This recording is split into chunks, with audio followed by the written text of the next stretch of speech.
Hey there, welcome to House Talk. On today's show, we're going to be talking about a failure of the building code to protect consumers. We're going to be talking about a home inspection trap that is easy to walk into, hard to explain your way out of, and even more complicated to report on. We're going to be talking seasonal condensation issues. And for this conversation, we brought in the always insightful, always interesting Charlie Buell of Charles Buell Inspections from Seattle, Washington. Charlie, welcome to the show. Yeah, thanks, Don. Yeah. So Charlie and I live and work in the maritime Pacific Northwest climate. This is a pretty tricky climate for us for condensation, huh, Charlie? It is. It represents a whole different level of sorting out. You can't just use vent or not vent. There's other considerations that have to be dealt with as well, and I don't know if we even know all the real solutions yet. Yeah, that's kind of how it feels to me. I mean, I can think of we actually did one with the Bellingham Technical College. It was with students, and we were up in the attic, and it was about a 2006 build, I think, and it was cold out, and but boy, there's water just dripping on my head when we're up in the attic, and it just struck me that boy, this is a house. This was a nice house on a lake. The homeowners cared about it. It was all built, quote, to code. And they had this horrible condensation problem. I mean, this was bad enough. They were kind of rotting the roof off the house, which is, worse than normal. But it doesn't feel like the building code has a very firm grasp on seasonal condensation issues. No, I don't think it does. And honestly, if you don't live in a maritime climate, you probably don't have to worry about it. You can deal with by most of the time any condensation issue you have in an attic is going to be purely from air bypasses from the interior. But in the Northwest, it's not always. And interestingly enough, the more super insulated the house is, in some ways, it still shows up. Because we cool that roof surface off, and we're bringing cold, wet air into there that can condense on the roof sheathing. Yeah, yeah. Let's talk about this a little bit. So one time I remember doing like a 60s era house, and I'm inside the house, and there's condensation on the window frames, and there's condensation around the toilet. And clearly, like when I got to the crawl space underneath, it was just a pond. So the house had serious relative humidity problems. And the whole time I was thinking to myself, boy, when I get to the attic, it's just going to be terrible. And I went up there, and there was the roof decking looked pretty great. And I was sort of scratching my head. And then I looked down and realized there was like 1 inch of insulation. And Yeah, if we heated our attics, the yeah, problem that, would go away. right. There's no delta. If there's no delta, then you don't have a condensation problem. So to your first point, I mean, yeah, our energy codes have exacerbated this problem because now our ceiling or our roof decking just gets colder and colder in this climate. Uh-huh, uh-huh. And I have a picture up if you're listening here. We've got a cool picture that I got from the Energy Star folks. But, houses are generally like chimneys. So cold air infiltrates down low and the hot air escapes out the top. And so this shows, air sneaking in around plumbing chases and around windows and around doors, and then working its way up through the house and then escaping up into the attic. And that warm air, when it escapes into the attic, you're going to get seasonal condensation problems. Charlie, you mentioned something that I really wanted to talk about here, and that's that. I think one of the things you hear home inspectors say all the time is if you have a condensation problem in your attic, that we need to add more roof cavity ventilation. But I don't think that's always the case. Do you? No, at best it's going to make it worse, especially in our maritime climate. If you can, if you've got moisture in an attic caused by air infiltration from the interior space, that's fixable. I mean, you simply have to seal the plane. You have to stop that air from moving into the attic. And the degree to which you can do that in most climates, you'll be successful. And Protecting the roof sheathing from moisture, but in our climate, no matter how well you seal that plane, if you vent properly, you're still going to bring moisture air into the attic by ventilation. And if you increase the ventilation, you're just going to do it all the more. So I Yeah, don't know. yeah. Well, I wondered that's been my understanding of it, and I just had a really interesting firsthand experience this winter in the Seattle area. We had a lot of snow, and we had about 2 or 3 weeks of weather where I'd wake up in the morning, and this is a picture of my front porch that I built, and you woke up in the morning and water was just dripping on my head off of this porch. And I was realizing that over the night that the air was just this sort of freezing fog that would stick to all the framing. And as soon as it started to warm up, it would all just drip off. And I just tell that story and I wanted to show this picture because people often say, "Oh, you need more roof cavity ventilation." And it's, I mean, It's this thing's wide hard to get open. more ventilation than that in there. No, you can't get more ventilation than that, right? And here we didn't even have a delta, right? Everything's, other than I suppose night sky cooling on the top of it or something, Well, that's what does it. I mean, if you didn't suppress the roof temperature below the dew point, you wouldn't get any condensation in there. Yeah, yeah. So, but that roof temperature on a clear night, that roof temperature can be zero, and it could be 40 degrees out. Yeah, So, significantly. And why don't you explain that a little bit to people? I don't think everybody knows that concept. well, it's called night sky radiational cooling, and everybody's eyes are going to roll back in their head when just by the time I even say the sentence. But it is a real thing. It functions in the Northwest as a on a clear night. That roof can see the cold of space, and the cold of space is very cold, and it can it amounts to the roof giving up its heat to that night sky radiation to the point where it drops well below freezing, Hmm. and then uh, any air that's on the underside of that that's warmer and wet is going to condense on that cold surface. It's like a magnet. Yep. Yep. Yeah. In the case of this porch, I mean, you're not going to fix that with more ventilation. No. And so that gets, I wanted to talk about this home inspection story. So during that weather, I was called in. Here you can see some mold growing on that roof deck, this is just the most frustrating thing. I can usually get a couple years out of it, and then it gets all moldy, and it looks so beautiful when I clean it and stain it. But Yeah, that's a great example of how you cannot fix that condition with more ventilation. I'm coming around to the possibility that in just our microclimate related to this, where you air seal perfectly and you have no low ventilation whatsoever, hmm, just and upper roof cavity venting. just upper ventilation. Yeah, and I know that's going to put the attic under tremendous positive pressure, but if you've air sealed adequately, it shouldn't matter that much. Interesting. Either Yeah. that or suppressing the lower ventilation so much that you're just not bringing in enough moist air. But It just I, struck me that the experiment we're doing are these tract houses out here where they block all the soffit vents by fire code because the houses are so close to each Mhm. other.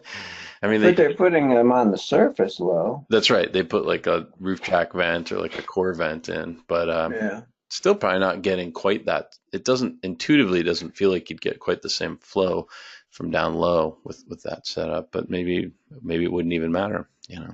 It'd be interesting to see. I'm leaning toward that, and I've got a little experiment going in my own house. Uh, Love it. That's awesome. That's good. uh, I have You'll have to let us know how zero. that goes, Charlie. You have more than one experiment going on in your house, Oh, I I think. always do. But when I re-roofed here 5 or 6 years ago and put a steel roof on, they were going to add the soffit vents, and I said, "Yeah, let's hold off on that. I'll do that." Nice. So I've never added the soffit vents in, and I'm trying to keep track and see if I causes any problems or not. Yeah. Good. Yeah. Well, I mean, you think about a lot of those 40s houses. I mean, that's hard because they're so old and there's so many Yeah, wildcats, but none of those have soffit vents. but I've got 12 inches or more in some areas of cellulose fiber up there, so I'm pretty well air sealed, and Yep. I'm looking to see if Yeah, well, why air don't you talk sealing. about that? That's a huge thing that I've noticed a correlation that when I see blown cellulose as the thermal barrier, I will still occasionally find moldy attics, but much less frequently. Why don't you talk about that? Because people probably aren't aware of that. Well, cellulose is a fairly decent air barrier when you get sufficient depth. The problem in older houses with houses that don't have rail steel trusses, your insulation is really thin all around the perimeter, so you don't really get a lot of air sealing, even with cellulose, around your top plates around the Sure. perimeter. Yeah. So you can still get some amount of air infiltration, and of course, if you've got moisture conditions in there, and you've got ventilation at the soffits. In our area, we're still bringing moist air in there, so it's a Yeah. combination of things. Often, I think that And that's what makes it so tricky during a home inspection. And so let's talk that's a little right. bit about this story because this was a house I was called to inspect. I was in a pre-listing inspection on it, and I'll go through a whole sequence of pictures here showing the attic. I happened to do the first inspection on a day when it was one of those days that water was dripping on my head from that front porch as I left to go do the inspection. And when I got up to the attic in this house, it was pretty near my house, and I got up there, a couple hours later, and it was soaking wet up there. And there were clearly signs that it had been having condensation problems. I mean, here you can see the H clip is pretty corroded.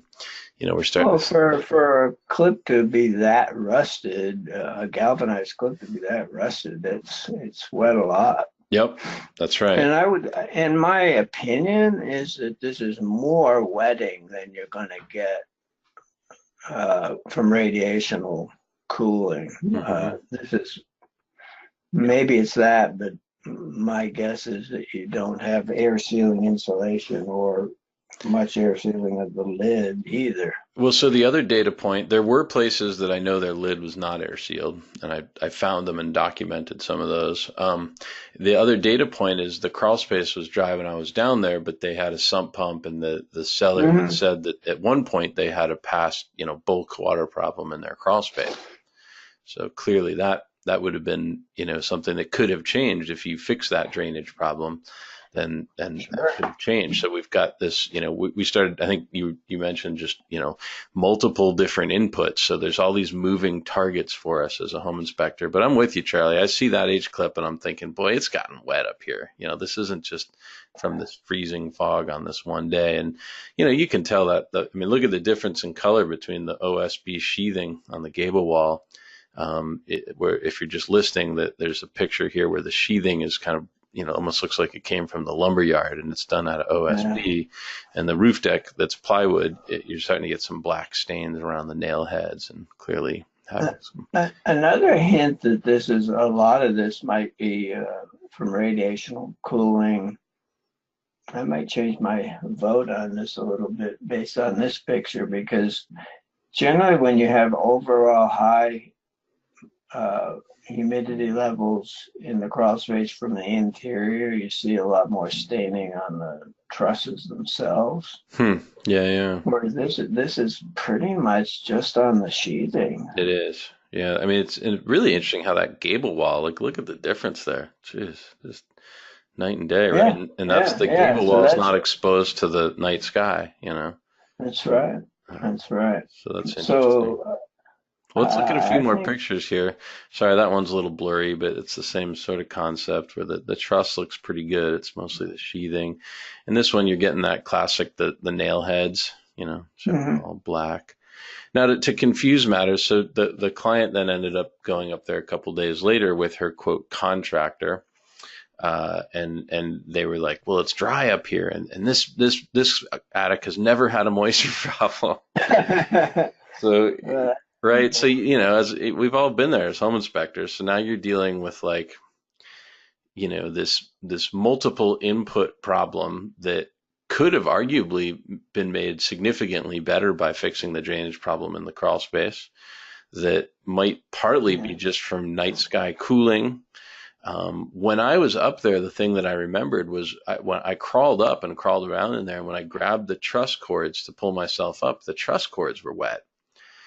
And I didn't really That's think about it at the interesting. time, but later I was thinking about that, my roof and that freezing fog air, and how, like, boy, that morning we were just bringing this wet, freezing air into that attic, and just, it wasn't just everything was wet in there when I was up there. And I think that had to do with just our weather, the fact that we'd ventilated it, you know. And I wonder why it's not staining the trusses the way it is, the Well, and sheathing. to your point, I think it's been much more of an ongoing problem with the roof deck, and I think that the wet trusses were just a quirk that I happened to be up here on one of those days that it was like that, you know. Because I agree with you. I mean, the trusses generally look great; they haven't had much of a problem with it. But you could go a couple of years and not get that weird freezing fog, and we just happened to get a bunch of it this winter, Yeah, with that's that with that snow. true, true. Um, What happens is our reports necessarily have to end up being filled with, well, maybe, what if this might be going on, that might be going on. yeah. You're just not going to be able to get conclusive with a situation like this. So that's awesome, Charlie. That's kind of what I came to. Here's a picture of a moisture meter, but I was getting some high moisture meter readings. Not super high, I wasn't pinned, but certainly, a nice dry attic, you should be at what, 11, 12%, something like that. Yeah, Um, yeah, less. yep. So, so I want to just visit our SOP for just a minute. We'll see what happens here, but if I click on this link, so we are required to describe the type of building materials, yada, yada, yada. What did I want to talk about here? Um, let's see. Refer all issues that are suspected to be insect related to a pest inspector. Let's see. There's another one. Report.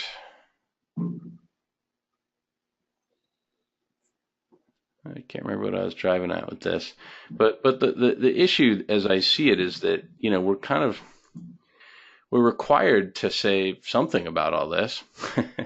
And our two options are, we can either make a recommendation, right? Or we Well, can, it's a condition for sure. Whenever you've got wet wood, that's right. So you have to report on this. It's a conducive condition. sure. We can punt and just say, well, there's signs of moisture up there, have it further evaluated by a mold specialist. Um, but Yeah, they're not going to know any more than we well, know. that's right. I mean, this was sort of what I wanted to talk about, is like, I feel like as thoughtful home inspectors, we don't know enough to be able to offer accurate advice on the day of the inspection, but we know too much to just defer to a contractor and say, let someone else deal with it, because I don't really trust their opinions on these things. I mean, they sell them all this encapsulation and stuff that it's really hard to say you really need that, I think. Yeah, yeah. No, I don't.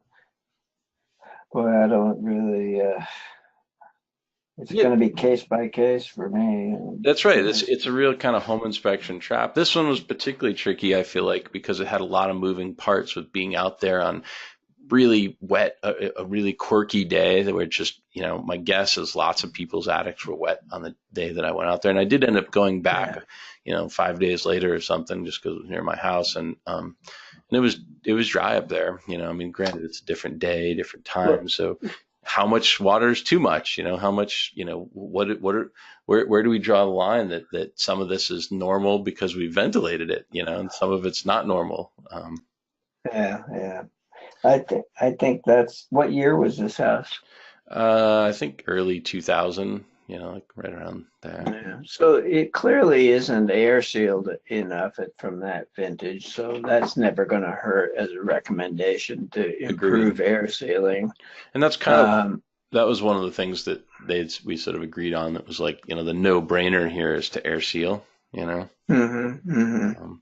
Here's what I wrote, and we could just discuss it. But stains and discoloration were noted on the roof decking material when viewed from the attic. It indicates the attics experienced prior condensation problems during cold weather months.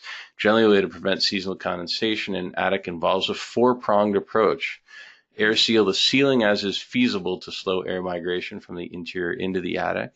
Be sure all bath and kitchen fans in the attic are well sealed and venting to the exterior. Keep indoor relative humidity below 55% during cold weather months. Make sure the roof cavity and attic spaces are correctly ventilated. Yeah. And Uh, in this house, it's going to be hard to have your indoor humidity above 55, actually. why It's is that? only really, Just because of the you know, age of the house?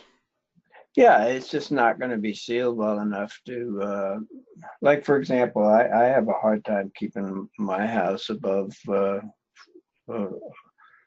30%. Yeah, It just plummets in the winter because the house is leaky yeah, enough. yeah. So until you get into houses under 2 or 3 air changes per hour, I don't think that You think that's true even if there's a pond of water in the crawl space, well, no, right? that Well, yeah, that was one of the wild cards here, right? At one point, they definitely had a drainage problem down there. Um, yeah, yeah. Well, these are some of the unknowns, and that's right. obvious. Well, so we'll continue dissecting this a bit. The staining on the plywood was mild at the time of inspection. That might not be true. It was a little more than mild, but on my first visit, the stains were combined with active dampness. I believe this was due to the cold, freezing fog on the morning of my first inspection.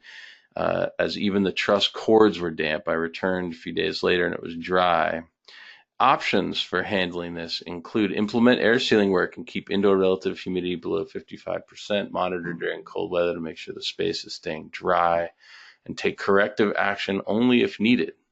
This is the most logical and cost-effective solution. You could have this further investigated by a roofing contractor. This is recommended during the next re-roof, but not effective at this time. The roof had a little bit more life on it. It was getting pretty old, but have it further investigated by a mold remediation or building performance contractor. Yeah, they are the only ones that I would recommend. Yep. Uh, uh, First of all, I don't really see a lot of that staining. I don't know how much active mold is going on there. There's a lot of staining that happens when wood gets wet. Wood Yep. turns black when it gets wet repeatedly. So I'm not alarmed by the amount of fungal growth I see so far, but it's alarming that it stays wet so much. Yep. Yeah. It would be interesting to see what this attic looks like in August and Yep. I agree. July. Uh, Yeah, I just thought this was such a fascinating conundrum. I really worked hard to try to write something accurate. And I yeah, mean, well, I don't know if it's possible to write something totally accurate with it because we really don't know that's right. I the solutions to this issue. So the final paragraph is it's difficult to gauge during a once-timed inspection the degree to which this is an older intermittent problem. In this case, it could be older from when the house had drainage problems below the house. This makes it difficult to make an accurate recommendation for corrective action, as it can take time to Yeah. determine a practical scope and urgency for repair. Well, and I've even added to mine that this is something that's specific to the Northwest that the final information is still yet to be worked out Yep. as to the ultimate solution to some of this. Yep. Yeah. So No, it's interesting. I mean, I would imagine that guys in the southeast probably have tricky problems with some of the crawl spaces there. uh, yeah. so there's probably other climates like ours where you have this sort of Well, practice. yeah. I mean, crawl spaces in South Carolina, for example, are affected adversely, but probably year round because of they're bringing in warm, moist air into a cool space. Yep. So you get tremendous condensation problems. So the key there is you seal the ground so you're not getting moisture from there, and you just don't let more air in there. Yeah. Yeah. I mean, I would think in You the put southeast. dehumidifiers in. We're gonna put dehumidifiers in our attics, Yeah. maybe. I don't know. Yeah. I would think they an encapsulated crawl space would kind of be your friend, but Well, yeah, it is there for sure, and that's part of the one of the solutions here is to going to hot roofs and um, where your insulation right on the roof deck and yep. do a conditioned attic. I Yep. mean, our attics behaved very well when we were conditioning them. Yep. Yeah. No, I think that could, the spray foam hasn't really caught on much out here. I mean, it's not a very cold climate, so and that's pretty expensive insulation. Well, and it's coming with its own concerns as well. Agreed. I just think that it's something that is technical. It requires expertise, and so you can't just go to Home Depot and buy a kit and That's do right. it. So, Yeah. and that's where, you know, but it's so expensive that people want to do it cheap. Yep. Yeah, it's hard to see I, that really catching on around here. It's just too expensive at the moment. But interesting. Well, it's been a good. I don't know if you have anything else to add, but I thought it was fun to just kind of go through this whole conundrum. I mean, this is the hard thing about being a home inspector. A lot of the stuff we do is black and white and code, but here I think we're yeah, kind of just chatting about an area that the code doesn't even really adequately protect people in our climate from building a no, brand new house. there's no other thing that there's less black and white about than night sky radiational cooling and how it affects roof structure and in relation to uh, other types of moisture intrusion, whether it's from the conditioned space or crawl spaces or Yeah. whatever. Yeah. Yeah. Interesting stuff. Cool, Charlie. Well, thanks so much for being with us today. Really appreciate it. Always fun to chat with you. Yeah, no, it's great. All Thanks, right, Phil. man. We'll All right, see you next time. all right, buddy. Bye. Just wanted to say a big thanks to our guest Charlie Buell for being on the show. Thanks to The Confident House Hunter by Dylan Chalk, a great resource for helping home buyers and realtors get out in front of the home inspection. I want to thank Dylan Chalk House Talk for hosting this podcast. And as always, a big thanks to Scribeware Software, the best home inspection report software in the industry. Thanks.